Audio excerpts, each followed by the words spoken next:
Hi, I'm Bill Crystal. Welcome back to Conversations. I'm very pleased to be joined again by Anne Applebaum. We had a conversation almost exactly a year ago, right? I think it was the day before the war began. We assumed Putin would invade, and actually your comments from the time, your analysis stands up very well in terms of Putin's motives and the way he would conduct the war, in terms of Ukraine, a little bit on Europe. So I want to go back over all of that, but just to reintroduce Anne. A Pulitzer Prize winning historian, writer, must-read writer for The Atlantic on not just on Ukraine and Russia, but focusing on that, obviously, in the last year. Twilight of Democracy, an excellent book written a couple of years ago. And I guess maybe you're best known for the books on the Soviet Union, on the Gulag, a history, and on Stalin's war in Ukraine. And those are all terrific books. So a rare combination of historical depth and crisp commentary on current events. So, Anne, thanks for joining me again. Thanks for having me again. So let's go right to it, and let's just talk about so much about Ukraine, Russia. I feel like some of the conversation about the war, understandably, and I engage in this too, is very general, autocracy, democracy, which is fine and important. But let's talk about the actual country. So it's a year in. So what have you learned? What surprised you? What should we all know about? Let's just begin with Ukraine, since let's begin with the uplifting side rather than Putin's Russia. So what about Ukraine? So the Ukrainians have surpassed all expectations. I mean, if you look back to what people were saying a year from now, I was part of a lot of conversations in Washington and elsewhere in which the fall of Kiev was widely anticipated. The assumption was that okay, there would be a guerrilla war and the fighting would go on for a long time, maybe even many years, but the Ukrainian state was very unlikely to survive. I did think that this was a wrong assumption at the time, and I'm fortunate enough to have said so publicly in a couple of places. That's good. But of course we all had doubts. Nobody really knew because we didn't quite know what the scale of the attack would be. But I think what has happened is that the Ukrainians have shown, first of all, that their army and their military were far better prepared, kind of psychologically and in terms of planning and so on, than anybody had guessed. I mean, the country didn't do some things, so they didn't produce lots of ammunition in advance. They didn't reinforce their cities in advance. There were things in retrospect that could have been done, and if you go around Ukraine, you hear people say that. And people, it would have been nice to have a wider, broader social preparation, but the army was prepared. And the army has also shown itself to be very creative. It uses what equipment it has, whether it's, drones you can buy on the internet and kind of, they call it MacGyvering, fixing them up to be able to do other things they weren't supposed to be able to do. They're extremely creative. They use their weapons well. There is no hint, by the way, of any corruption to do with the army. That all that is very straightforward. And the other thing that has been, again, not surprising if you knew Ukraine, but really, by comparison to other societies and other times and places, Ukrainian society, the way in which spontaneous volunteer groups have organized themselves, whether to help the army or to help refugees, or to run cities in the absence of, I've got a story coming out today about cities and towns under occupation, people really rising to the challenge in extraordinary ways. It makes it, it's always been a kind of grassroots society. It's better ground up. The state was always much weaker than the society, and it was always a place where people were suspicious of power, but able to organize on the ground. And that all of that has played out just unbelievably well. I was in Ukraine last summer. I've been three times actually, since the war began. And I was spent a few days in Odessa, and just the range of people and groups and organizations who are, creatively seeking to help the war effort is astonishing. And I think Ukrainians deserve an enormous amount of credit for that. I mean, again, when people write the history of the war and when they look back, they will talk about some of the lack of preparation. They will talk about some weaknesses in Zelensky's government. There are things people don't like, and I even wonder whether he'll be reelected even assuming they win. I can imagine a Churchill situation in which people say right now we want something else. But he has also surpassed expectations as well. People said he's an actor, he's a comedian, what does he know about wars? But it turns out he's not only that, he's also a television producer. Everybody around him is a television producer. Right. They think a lot about how to send a message, how to galvanize people at home. And he is, of course, one of the great discoveries of the war.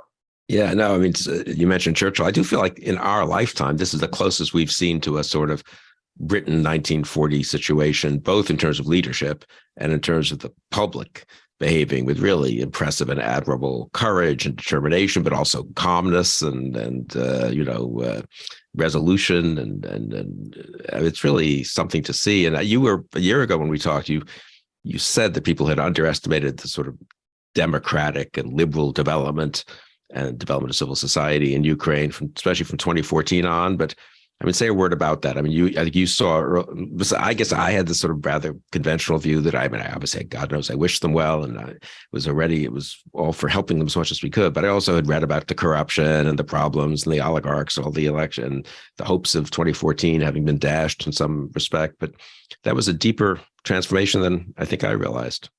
Yeah, one of the things that people didn't realize about the two things I think are important. One is how young the Zelensky team is. I mean, the people, this is a country run now by people in their 30s and 40s. And those are all, and that's very important in the Ukrainian context, because that means those are all people who aren't connected to the old Soviet system and don't even really remember it, And in a lot of cases, it also means they're not even really connected to the sort of oligarchic system that ran the country in the 90s and most of the first part of the 2000s.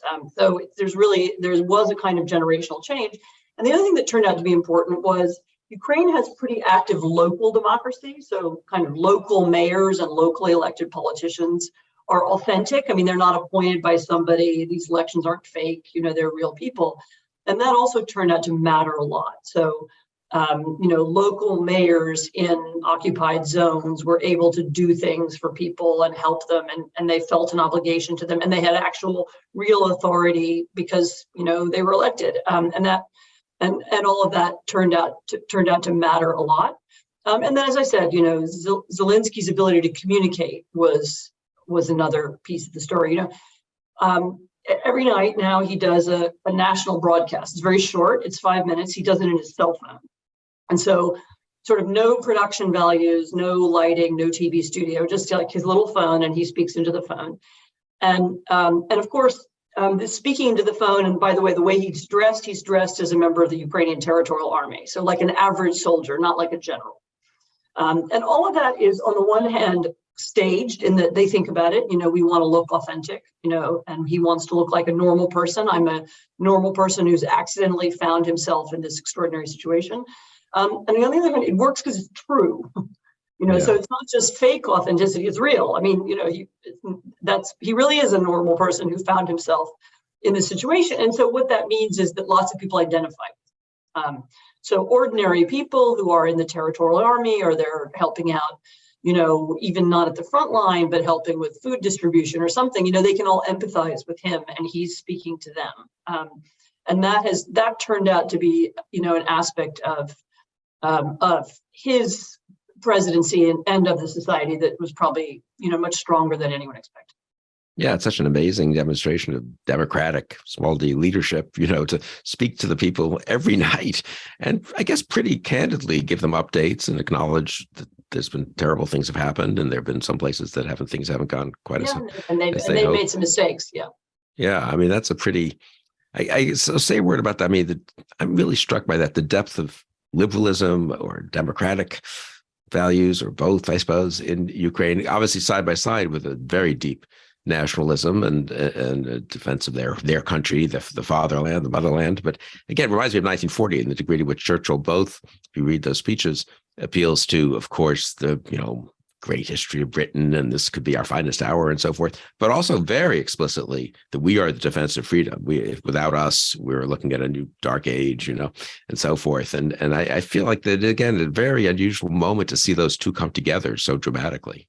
So in my view, this is why Zelensky has been so successful around the world and why he has such a deep appeal, is if you think of our culture war as, okay, this is very, very crude, on the one hand, liberal values, on the other hand, nationalism or patriotism or whatever you want to call it.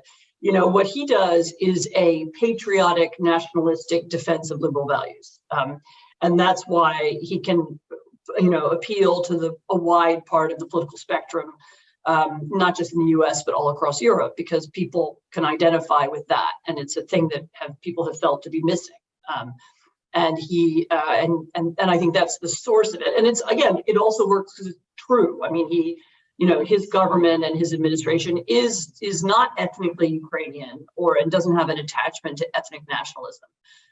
They are, they were elected as kind of, as the representatives of civic patriotism. Nobody ever uses that kind of language in Ukraine, but that's in effect what he stood for. And so, it's real.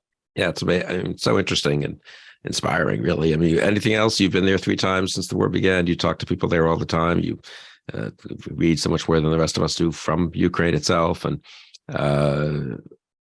anything else? So you would want people here who aren't following it nearly as closely should know? I mean, you feel pretty good about the general, the strength of civil society, so to speak, the strength of liberal and democratic values there. The wars put pressure often on those things.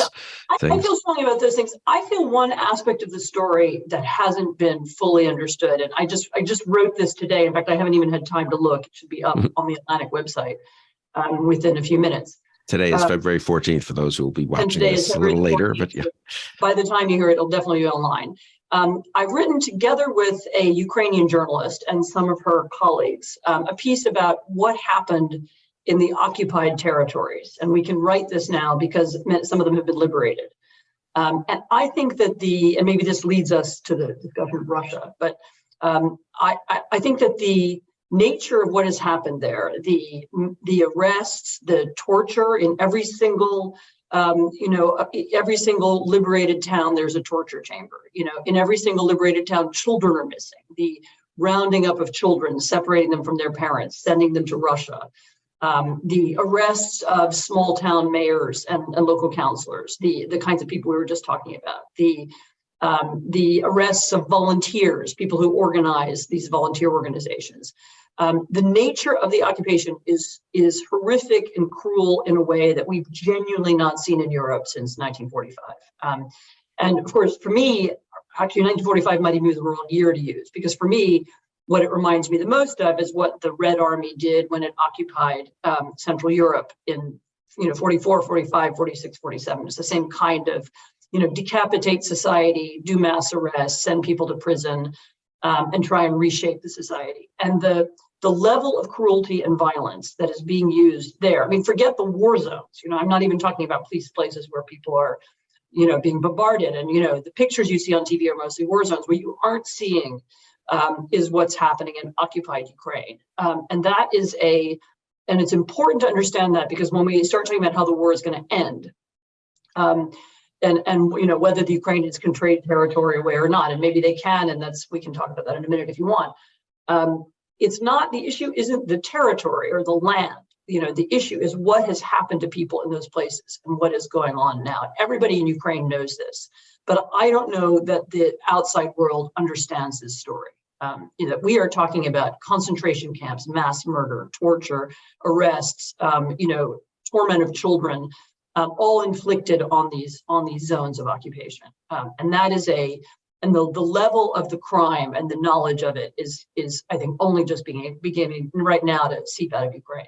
Yeah, and for that reason, just to clarify, I think for the dot your I and cross your T on this. I mean, the notion of a compromise, land for peace, and all that. It's not land for peace, right? It's Ukrainian people for alleged peace, and them being treated in this barbaric way. I mean, there's no way. It's not like we're going to have UN observers in there making sure that it's a decent situation in the whatever places, if there are some that Ukraine doesn't get back.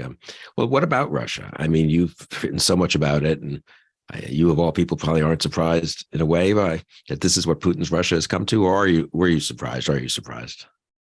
Surprise is right. That's the wrong word. I mean, I did know what kind of a society it was. I suppose the surprise has been in the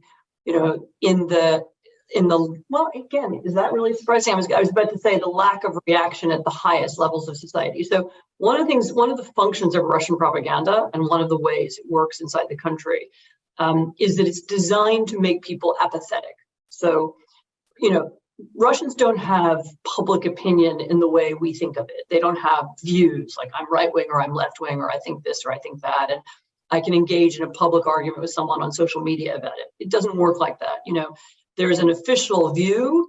And if you want to keep your job, you stick to the view. But even privately, you don't go there mostly. Some percentage of the country does, but mostly politics is a far away, dirty world that you want nothing to do with. You don't want to talk about it. You don't want to be involved in it. You don't, because it's just dangerous and nasty. And so the prediction that the public would be apathetic or distanced or, not participating in the war. I mean, it works both ways. I should say there's no mass protest movement against the war. On the other hand, there's also no pro-war movement either. I mean, so you don't see people marching in the street calling for war. I mean, they do these really staged, kind of TV demonstrations sometimes, and they put these horrible propagandists on TV, but there's no evidence inside Russia that people are excited or enthusiastic about it. On the contrary. People, think of hundreds of thousands of people have left, people stay home, they don't participate, they don't want to talk about or hear about it. I mean, I'm surprised that at the higher levels of society, so the upper levels of the security services, maybe the business community, that there hasn't been a little bit more signs of breaking. I mean, there are weird things that happen. I actually just read about a strange suicide of a high-ranking Russian official in the last couple of days. And, there are these business people and others who fall out of windows, and that's, I assume that's all signs of things that, of some kind of internal dissent. But I'm surprised it's lasted this long, and given how badly it's gone, because there's no hiding the fact that this, given the expectations inside Russia and outside Russia of how, the state of the Russian army, which was thought to have been, renewed and reformed and rebuilt and, expanded and so on, and was supposed to be in such good shape, the catastrophic behavior of Russian soldiers, has to have, people have clearly have noticed. And I'm surprised there hasn't been a little bit more elite, objection to the war on those grounds. And Putin just continues to go ahead, in your view? I mean, he's been all in time and time again, so to speak. He could have maybe early on sort of tried to snatch a little territory and say that was enough, and he made his point. But of course, that, as you said a year ago when we talked, that isn't his point, right? His point is to destroy Ukraine as a viable really, nation and a democracy, liberal democracy. Yeah, it's really not his point. So his point is, and he's still saying, by the way, and the TV propagandists are still saying, our goal is to destroy Kiev and make Ukraine into a puppet state. So, this is one of the biggest problems I have with this sort of, chorus of people who say we need to trade land for peace or we need to negotiate. Okay, great, let's negotiate. Now explain to me, how are you going to get Putin to give up on his main goal, which is the conquest of Kiev? Because until he does that, what are we negotiating about? And we're negotiating about we can have a ceasefire, we could stop fighting for 6 months. Meanwhile, he rebuilds his army, he gets some more weapons from Iran, and then he builds them, rebuilds the army and starts again. So you want to have another war next year, or in 2 years. None of these aren't, this isn't a reasonable way to end the war. There's kind of bogus even, for Ukraine's sake, Ukraine's country is being destroyed. I mean, that's all true, but what option does Ukraine have? Stopping the fighting means that the country is occupied in the ways we've just described. So, all the leaders will be dead, and all of the, the children will be deported, and the country will be destroyed if it's occupied. So, if it's not, so the Russians aren't giving them a choice, and so of course they have to fight back. I mean, it's pretty clear that something is going on in Russia that's negative. There is some visible fighting in the security services in the army. There's some kind of power struggles happening. As I said, I'm surprised it's not more and not more vocal. But it's not as if no one has noticed that the war isn't going well. But as I said, for the moment, Putin appears not to have given up on his main goals. And, therefore, the point of our continuing to support Ukraine and the point of Ukraine fighting should be to continue to fight until there is some kind of change in Russia. And, I'm not going to tell you what that is. I don't know whether it's replacing Putin or whether Putin himself changes or whether something else happens. But Russia has to get to the stage that France was when it decided it no longer wanted to be a colonial power in Algeria, or that Britain did in Ireland at the beginning of the 20th century. That, this is not part of our country anymore. So they need to overcome that imperial, whatever it is, the imperial instinct, and give up. And that does happen. We know it has happened. We can see it at other moments in history. In the case of Russia, as you say, I said a year ago, I hope that's what I said a year ago. In the case of Russia, there is an additional ideological element, which is that Putin feels that Ukraine represents not just a territory or a colonial, part of Russia, but also that it has a political culture that scares him. He's afraid of Ukrainian democracy and this civic patriotism that we've just been talking about, because it could inspire Russia. But something has to happen. They have to give that up. They have to understand that the war was a mistake. And that's the moment when we can actually negotiate and the war can end. And in the meantime, Ukraine has to fight and take back as much territory as possible. Right?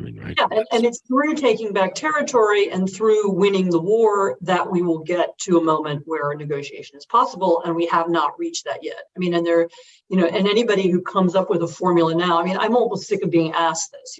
I've this week, as in the run up to the anniversary, I've been asked many times, when will the war end? The war will end when it's over. So, it will end when Ukrainians win. If the Ukrainians don't win, it won't end ever. So, a Russian occupied Ukraine would bring Russian troops to the border with Poland. It would create a new threat to Poland, maybe even to Germany, certainly to the Baltic states. So if you want the war to end and you want this particular security challenge to Europe to be over, we have to win. And let's talk about Europe, since you spent a lot of time there. Like, you're going to Munich later this week for that security conference. I've been there a few weeks ago and going again to try to talk to Germans and others, Poles, Ukrainians, Balts, Finns, Swedes. I think the conventional view, which I guess I agree with, is Europe has been better, so to speak, stronger, more resolute, more willing to adjust to a new reality than one might have thought, 14 months ago, certainly, when the elites were mostly invested in a vision of trading with Russia and so forth. And one forgets how recently they had reaffirmed their commitment to Nord Stream. And, it was so, you couldn't say the kinds of things, you couldn't talk about Russia in a serious way, frankly. An honest way, I would almost say, in some of these countries, at least, not in all of them. So walk us, maybe begin with Germany. That's the biggest actor, but not by, but I don't know, biggest, but maybe not the most decisive actor at this point. So anyway, talk about that.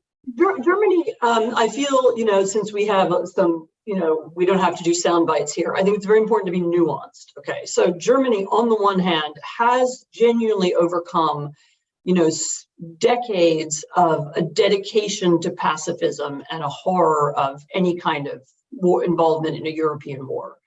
The Chancellor Scholz, at the very beginning of the war, sort of 3 or 4 days into the war, made a really remarkable speech in which he talked about a turning point. This is a new moment in history. We need to think completely differently. We need to have a different kind of army. Germany has no army, and we need to behave differently. So after that, it got more complicated, and the Germans, didn't really change their army as much as they said they were going to, and they became very nervous about what kind of weapons they were going to give to Ukraine. The Germans are very paranoid of being attacked themselves. They are directly in either, that Russia owns a territory called Kaliningrad, which is a little piece of the Baltic, like sort of up on the Baltic Sea. And there are thought to be tactical nuclear weapons there, which could hit Berlin. So just so that that's in the back of their minds, and they do think about that, and they're aware of it too. So you get this kind of schizophrenic back and forth where they can sound good and then they don't come up with the goods. More recently they are, I think, now the third largest donor of weapons if you look at value to Ukraine. They are an enormous donor of funding. Some of it goes through the EU rather than rather than directly. They're one of the largest places where refugees live. Actually, the refugees who were staying with me in Poland are now there. The debate inside Germany is very open. There are some very prominent advocates for helping Ukraine from the Green Party, from the Liberal Party. The foreign minister is very clear in her views. You can also hear the opposite view. You can hear pro-Russian voices on the far right in Germany and a little bit on the far left as well. But it's a robust conversation. It's really very much at the center of political debate, much more so, I think, than almost anywhere else in Europe. And so you can see there has been a transition and there has been a change. Maybe it hasn't gone far enough yet, but we're going the right direction. I was struck, Jeff Gedman and I were there about 3-4 weeks ago. And again, to generalize from, 3 days of private meetings, but we saw an awful lot of people. I mean, the way I came back and I guess we wrote something, the Zeitenwende is real. I mean, the turning point is real. It's hesitant. It's a little bit 2 steps forward, 1 step back. It's not in every part of society, but they're liberated from Russian energy. Some of the stuff beneath the surface, I think, especially in energy policy, has been pretty dramatic. And the general spirit seemed to me, especially among younger politicians, to be very different from 5 years ago or 1.5 years ago. I mean, that they really have begun to assimilate that we're not going. I think one German politician got in trouble for saying this. There's going to be a new normal, whatever this war ends.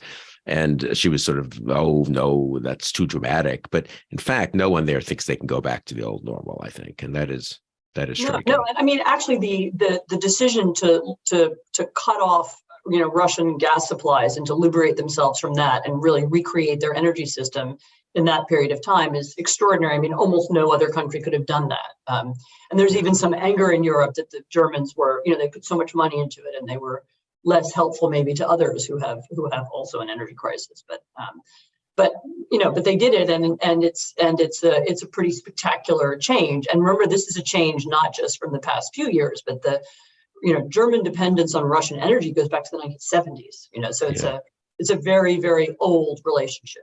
And ripping that up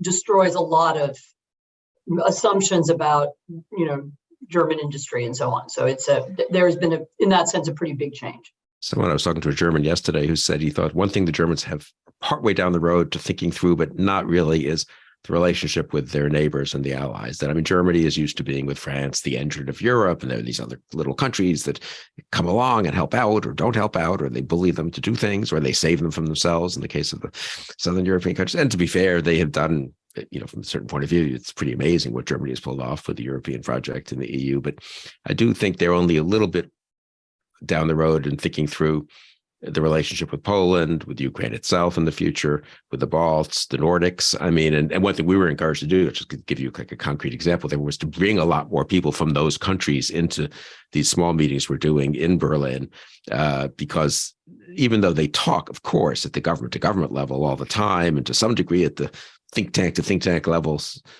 sort of, they end up squabbling about various things, reparations in the case of Poland. And do you feel that's the case? And talk a little bit about Poland, which you know very well, but also the Nordics and the Balts, and There is a huge problem. I mean, and the problem is Poland, and very specific. And I will try not to talk about it too much.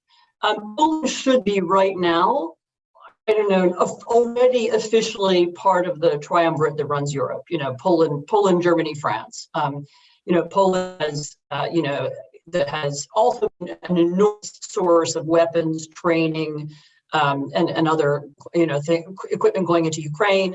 All of the American weapons are coming through Poland and going through Ukraine. So they've, that was a big effort. Poland is I think it's still the host to the largest number of refugees, but certainly it's very large. At the beginning of the war, everybody in the country had refugees staying with them that I know, including me. And it's been a big national effort, and it's very important. The trouble is Poland right now is run by an illiberal ruling party that sees as one of its the pillars of its, its propaganda is how much they hate Germany. And they have almost no normal relationship with Germany. So they make Germany into an enemy. They accuse all of the opposition, including, I should be clear, one of them is my husband, but certainly leader of the opposition. They accuse them literally of being Germans. There's a clip of one of the main leader of the opposition, Donald Tusk. There's a clip of him saying one fragment of a speech in German where he was saying a thank you to the, he said thank you for a conference and enjoy or goodbye, something, one sentence in German, and he uses the expression für Deutschland. And this little clip has been repeated nightly, like they will show it on TV night after night after night and say he's German, and this is state TV is now completely, it's you have to imagine kind of Breitbart TV. Breitbart takes over the BBC, and that's what state television is. Very, very nasty. They run smear campaigns, and so that's made a relationship between Poland and Germany almost impossible. And I don't think it's the Germans' fault, honestly. And Poland also has very poor relationships with almost everybody. The Czechs, difficult relationships with almost everybody in Europe. So they've made a change in sort of EU strategy difficult. Macron can't stand them. He won't be in the same room with them, the leaders of Poland.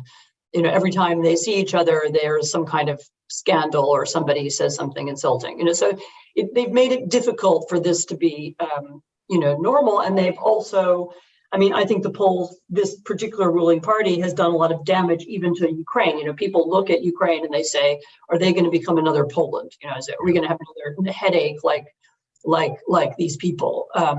That's a kind of complicating factor that makes the sort of heroic Poles save Europe story, which I would like to be able to tell you, complicated. Just since, as I said, since we're doing nuance here. There is an election in Poland in October. It's going to be the ugliest election there has ever been. I hope it's not going to be fair, but I hope it's free. They're going to try and use government money and state money in order to influence the outcome. Maybe it's hard for me to see how they're going to allow themselves to lose. They have taken over so much of the state, and they have, allocated so much state property and money to their own people, and they're not going to want to give that up. But we'll see. It's going to be ugly. No, that's so interesting and important. It's already started, actually. So is that right? Yeah. No, I was struck just again, knowing so much less. In Germany, they were griping about Poland. I said to Jeff, who knows much more, what are they just like? This is just ancient hostilities, and no, it's not. But it's not. And I guess the degree to which it's central in Polish politics now. It's central to Polish politics. Reparations from Germany. And one of the reasons it's central to Polish politics is that the previous government, again, full disclosure, my husband was the foreign minister in the previous government. Previous government was very close to Germany, and there were a lot of Polish-German projects, and there was an enormous amount of goodwill. And there was a series of meetings there was a kind of Polish, German, French triangle. It was called the Weimar Triangle. So there was that was all happening. And this government decided to reverse that they think it's good for them domestic politically. So it's not just, it's really not just some kind of ancient German problem with Poland. Poland has deliberately created this difficulty. The Polish demand for reparations, just so that you know, Germany has paid, depending on how you count and how you look at it, has paid reparations to Poland several times in the form of land, in the form of enormous EU subsidies. Also, there were payoffs of other kinds, in the 60s and 70s. So it's an issue that has been revived for Polish domestic political consumption, and it's not real. It is real in that they talk about it, but it's a very it's tendentious, and the Germans are right to ignore it. So it's an unfortunate and sad piece of the story that I hope will eventually change. And I should say the rest of Central and Eastern Europe, the Czechs, the Slovaks, the Balts, the Nordics as well, as you say, have been huge contributors to the war and the war effort, and have been very united with Europe and with NATO as well. So that partly makes up for it. Then of course the great exception is Hungary. No, it really should. It's a good reminder. I mean, Poland, they're so anti-Russian, which saves in a way, saves us from some of the worst aspects of that could happen if within a semi-authoritarian, if that's the right term, government. But it is a reminder that governments matter, authoritarianism matters, politics matters, right? I mean, it's not an accident, as we say, that the Poles, as you say, are causing much more trouble now and are really problematic, whereas it's the more, if I can put it this way, liberal democratic regimes in the Balts and in the Nordic states where you see real leadership. And I'm really struck by that. I mean, the degree to which 35 and 45-year-old prime ministers of Estonia and Finland and so forth are articulating a vision for liberal democracy in Europe, a European vision, but also a transatlantic vision, a very liberal democratic vision in the best sense, is really striking to me. I mean, that was not something I saw coming, but it's terrific, I think. No, it is partly because those countries, the Nordics feel very much, they look at the map, and there's the Baltic Sea and there's Russia, and they, the Russians have gone out of their way to intimidate them, and they do these games where they fly planes over their territory and so on. And they, they've worked it out, that their security is also under threat. And so there's an enormous amount of Nordic, Baltic solidarity, which is great. And there is also generational change there too, in that a previous generation that was wedded to a vision of Russia integrated and our main trading partner now sees that was an illusion. That sadly, I should say, that was an illusion, and that the nature of the Russian state does matter, and and being safe against it is going to require an alliance. You're not going to be able to do it by yourself as Finland, or by yourself as Denmark. Yeah, maybe I'm just kidding myself, but I am struck that if you think about the 21st century in a very big way and stuff, Europe, which I guess I would have sort of said 20 years ago is okay, it's fine, it's a liberal democratic place, a decent place, but would not be much of a engine for defending and strengthening liberal democracy around the world or even in the region. As you say, they were pretty acquiescent to what was going on in Russia and not terribly interested in taking them on at different times. I really feel that Europe could be much more of a partner with the U.S. than I would have thought, especially if they could work out a few things there in Poland. And then there's a Hungary question. But, if Poland and Ukraine would be huge, are big countries. Poland with a pro-European, government that was dedicated to, some kind of, deep relationship with Ukrainian democracy would be a huge powerhouse.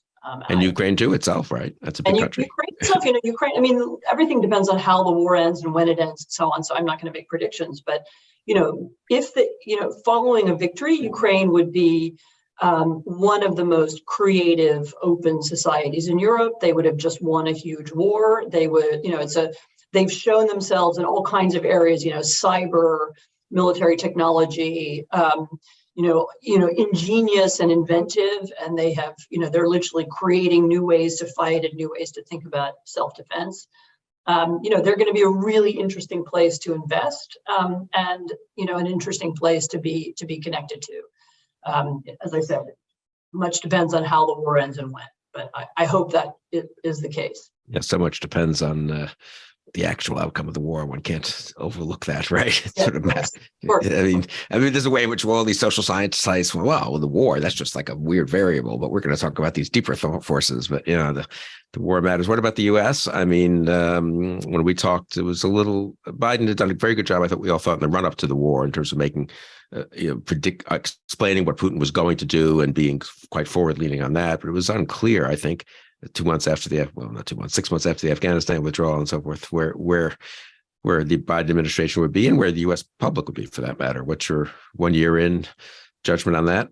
So I am really grateful that Biden was president during this last year, and that he had enough of I don't know whether it was kind of Cold War muscle memory or whether it was personal dedication to the idea that, that U.S. and European security are linked. Or whether it was his long experience of traveling back and forth to that region. He did step up to the plate. He did make it clear that we would help Ukraine. And, I think they too, at the beginning were, they were not sure what would happen. And as you remember, the first couple of days in the war, they offered Zelensky a ride out, I think they imagined what they were going to be doing was helping the Ukrainians in exile somewhere, Poland or somewhere, fight a guerrilla war. And this obviously turned into something on a different scale. I mean, having said that, there have been moments when I wished the administration would move faster. There is a lot of, Biden has made it clear that he doesn't want any Americans fighting there, and he doesn't want any NATO troops fighting there. And there is a paranoia about, what will the Russians do? Will they react to this weapon or that weapon? What can we give the Ukrainians? And I have worried and continue to worry that what the Ukrainians aren't always being given what they need to win in time to use it. And so this decision about the tanks, for example, that was taken a few weeks ago, that was late. Like, couldn't we have made that decision a few months earlier so that the Ukrainians were trading on the tanks and they could have already been in the field by now? And we seem to be kind of several beats behind almost every time. But nevertheless, I have to say, that I was in the Pentagon not that long ago, and I was told by senior people there, look, this is the main thing that we think about right now. So they spend a lot of time on it. They do think about it. It's a big operation. I don't think there's anything comparable. I've asked a couple of historians. No one can think of anything, maybe Lend-Lease during the Second World War, but I don't think there's a comparable moment when the U.S. in particular has helped another country fight a war in this way, at this scale. And so, again, as I was with Germany, I'll be nuanced with the U.S. It's a huge effort. It's amazing. It's incredible. I wish it was moving even faster. But there we are. Yeah, no, it is. People, I am also struck when I talk to people who are pretty close to the actual war effort, the weapons and so forth, people in Europe. I mean, how much we're doing. We're probably doing a little more than we get credit for in some ways. And maybe that's good because you don't want to make it look like a big U.S. operation. So, and we're helping them with intelligence. We're helping them in all, as we know, in all kinds of ways. And they know it and are grateful for it. So sometimes they sound a little whiny, because the Ukrainians are always asking for more, that's what they have to do. But they do know it, and there is an immense amount of gratitude, and the Europeans know it as well. So it's actually the U.S. effort has been pretty inspiring for others. I mean, you asked me actually about support inside the U.S. I've actually seen some polling recently, and there is as you know, there is a part of the Republican Party and there's a part of the Republican media that's become very anti-Ukrainian and very pro-Russian. Some of it is expressed in this Russian language about, the Ukrainians are going to start World War III that Elon Musk has been using. And some of it is about, oh, they're corrupt and they're taking our money. Whatever the sources of that, and you can, there may be different, it does have an impact, and there is kind of 30% of the population that doesn't fully support the war, maybe is even against it. One of my worries is that one of the interesting things about the polling, if you track it over time, is that American support for the war goes up when it seems like the Ukrainians are winning. So, last fall in September, when there was this huge take back of territory, the support went up. And, as the war goes on a long time, and as it becomes more of a quagmire, support falls. Of course, it's the opposite of what should be the case. But, I'm just telling you what human psychology is. And so a lot depends. I think U.S. support and the future of that will depend a lot on what happens over the spring and summer, and whether Ukrainians are able to take back territory and begin to make progress again. Because, I think Americans want to, like the idea of supporting Ukraine. I mean, 70% of Americans. But we'll get it. I should make with one caveat, which is that in this country, I don't think people directly connect domestic economic problems to the war in the way that they do in Europe. I mean, in Europe, clear connection between energy prices and the war, for example, because they use Russian gas and we don't. U.S. doesn't have a direct dependence on Russia for anything. And so I don't know that we are affected economically by the war in quite the same way. And so for us, it's more about idea, do you support the idea of democracy? Do you care about American influence abroad? Do you want to help Zelensky? The questions are a little bit different. In Europe, there's some hard economic questions. People say we want the war over because we want gas prices to go down. Here we don't have that. it's so much more present. I was struck by that when I was in Berlin and going to be in Prague in a couple of weeks. The war in general. I mean, it's just close by, and there are a lot of Ukrainians. I mean, Germany has 1 million refugees, maybe Poland has, I don't know, 3 million, maybe 2.5 million. I've seen different numbers. Everyone knows someone who's, hosting them or talking to them, and they know people from Kyiv in any place because since 2014, there's been so much travel back and forth. I think wasn't Ukraine sort of became a visa-free travel zone for Europe at that point. So for us, it's impressive that we're doing as much as we are, given that we have so little direct connection in a certain way, right? Now people can say, well, it's easy for us. There's no troops, obviously, and no real risk to the U.S., and we're just spending a lot of money, which fine. And that's also, I guess, would be a fair qualification of the praise for the U.S. But it is, for all the people who say, oh, the U.S., the public's so isolationist, they don't understand anything about the world, especially after Iraq and Afghanistan, they'll never be willing to understand that the fate of other nations far away matters to us. That seems not to be the case, I would say. No, it seems not to be the case. And I think people understand the nature of the war. And as I said, Zelensky's appeal to both sides of the political spectrum is real.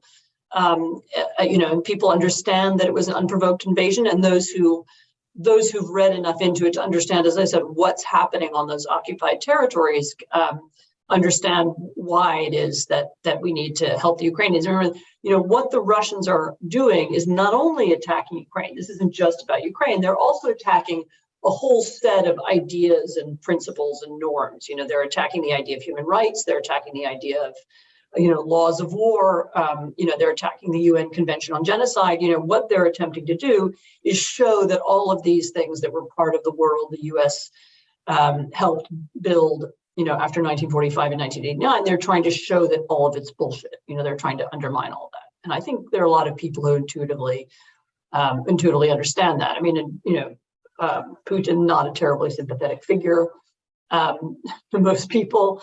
And the Ukrainians have, continued that. I know this for a fact because I talked to them. They spend a lot of time thinking about how to reach Americans, how to talk to Americans, and to some extent they have success. And I think Americans are responding to that sense of do we want all this to be destroyed? Do we want to turn the clock back and make genocide easy again? And I think most people don't. Yeah, no, I very much agree with that. I mean, some of my friends think President Biden could do much more to explain this, and others could in the administration. And that might be true. It might also be true that it was just, given how polarized our politics is, maybe it's almost better to be a little bit step back from just let Zelensky explain it, and let others explain it. And but it is, I mean, I don't know if people have fully internalized this. I mean, if the largest land war in Europe since 1945 ends in a victory or even not a defeat for an unbelievably brutal aggressor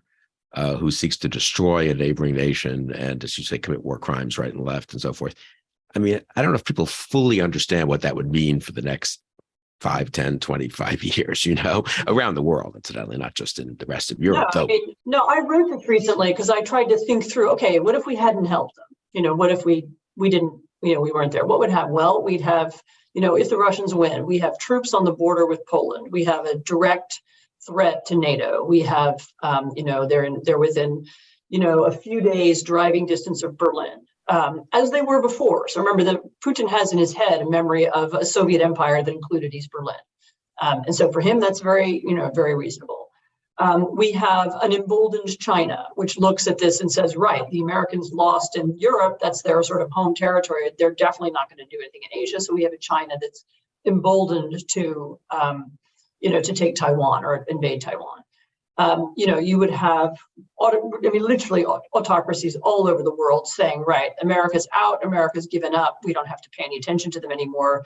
This network of autocrats that I've written about, Russia, China, Iran, Venezuela, the countries that work together, would all immediately begin to see their moment, and they would begin to understand that this is their time to, they can now ignore. They do a pretty good job of ignoring, human rights ideas and ideals anyway, but they could take it many steps farther. And there would be, a blowback to American prosperity. There would be a blowback to American prestige. It would have enormous implications over the next, years and decades. And I'm for that reason, I repeat, I'm glad we had Biden in the White House. I'm glad it was somebody who was willing to take on this cause, even if sometimes I wish we could have gone faster and farther.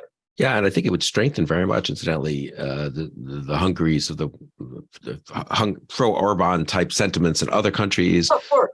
And certainly here, America First. People forget in the 30s, appeasement was strengthened when it seemed that the Germans were winning. It wasn't the terrible behavior of the Nazis didn't weaken the forces of appeasement in Britain. And America First was stronger when it seemed hopeless to fight. What was the point of fighting once France had fallen? So, I mean, the degree to which you would have a world in which we really would retreat instead of our sort of half retreat, over the last 20 years, and all the implications for that and the implications elsewhere in Europe. I mean, I think people just... No, you're right. Domestic political implications, autocracy is a winner, democracy is a loser.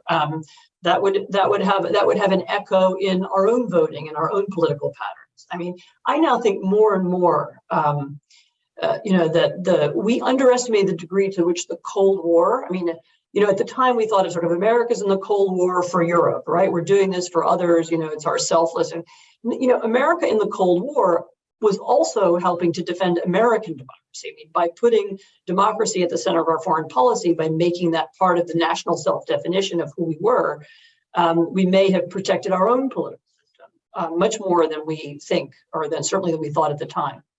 What we do abroad affects how people perceive the country and affects how people behave at home too. No, very much. Well, that's another conversation we should have. Now, I'm always struck with the civil rights movement was at the height of the Cold War. And part of the rhetoric was we can't have this at home because we claim to be standing up for democracy abroad. That wasn't the main thing probably, but it was an important thing. And conversely, it's not in the 20s when we decided, okay, we have nothing to do with any of this. We fought in World War I. We got to get back home. That was the rise of the Klan and so forth. I mean, the degree to which illiberalism abroad and illiberalism, tolerating illiberalism abroad can make it more tolerable to be a liberal at home and vice versa is underrated. I think the more conventional view is the kind of libertarian view, which has a certain plausibility of, well, it's a republic, not an empire. If you get involved in all these wars, you have a garrison state, you have a national security state, and that hurts our liberties. But I don't think empirically that's really the case. It's more the opposite. I mean, the Cold War was a time of great expansion of liberties and progress in terms of social issues and so forth in the U.S. And of course, there are instances where you get a kind of backlash and, McCarthyism and so forth. But yeah, again, I think the indivisibility of it was kind of a cliche during the Cold War, freedom is indivisible. I think a lot of us said, oh, come on, that's not quite right, but it is more right than people maybe acknowledged. Don't you think? Yeah, no, I think there's a relationship. I mean, it's these things aren't possible to isolate. You can't kind of pick apart but definitely, the more I look back at that period and the more I see what, how Americans talked about themselves, between 1945 and 1989, the more I think the Cold War had a big positive, in at least some positive impact. Well, I'll let you go. You're going to, I think, to Germany later this week, and you're it's a very busy time for you and for all of us. But look, I've appreciated this conversation and what you've done over the last year, especially, and we'll have to have another conversation. As you say, the spring, summer, or winter, spring could be very important in terms of the actual winter, what happens on the ground. Spring and summer are important. And I cannot tell you, I can't predict for you right now what will happen, but I know there are a lot of plans being made. Well, let's hope it goes well, and let's get together in the fall and have an update. But Anne Applebaum, thanks for joining me very much. Thanks very much for joining me today. Thanks. It was a real pleasure to talk to you again. And thank you for joining us on Conversations.